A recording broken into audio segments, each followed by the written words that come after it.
Hi friends, welcome to Srikar media. Friends, Tirumala Tirupati దేవస్థానం భక్తులకు చక్కటి good news చెప్పిందని చెప్పాలి ఫ్రెండ్స్. ఒకసారి మనం దాని గురించి వీడియోలు తెలుసుకుందాం. ఫ్రెండ్స్, తెలుసుకునే ముందు మీరు కనుక మన ఛానల్ ఫస్ట్ చూస్తే కనుక ఫ్రెండ్స్ మన ఛానల్ లైక్ చేయండి, అలాగే సబ్స్క్రైబ్ చేయండి ఫ్రెండ్స్. శ్రీవారి భక్తులకు టీటీడీ గుడ్ న్యూస్ చెప్పింది. ఈ నెల 18 నుంచి ఆన్లైన్ అక్టోబర్ నెల దర్శన టికెట్లు విడుదల చేయనున్నట్లు పేర్కొంది. భక్తులకు నాణ్యమైన అన్నప్రసాదం అందించేలా ఏర్పాట్లు చేస్తున్నట్లు పేర్కొన్నారు టీటీడీ అధికారులు. రోజు 2 లక్షల మంది భక్తులకు అన్నప్రసాదం అందేలా చర్యలు తీసుకుంటున్నట్టు టీటీడీ అధికారులు తెలిపారు.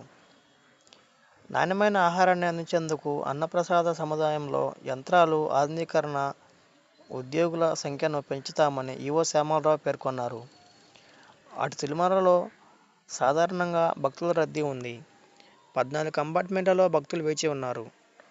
టోకెన్ లేని భక్తులకు సర్వదర్శనానికి 18 గంటల సమయం పడుతుంది.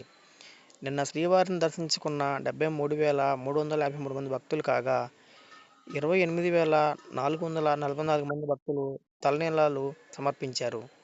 ఇక నిన్న హుండీ ఆదాయం 3.05 కోట్లుగా నమోదైంది. ఫ్రెండ్స్, మేము ఇలాంటి లేటెస్ట్ న్యూస్ అప్డేట్స్ కోసం ఫ్రెండ్స్ మన ఛానల్ లైక్ చేయండి, అలాగే సబ్స్క్రైబ్ చేయండి.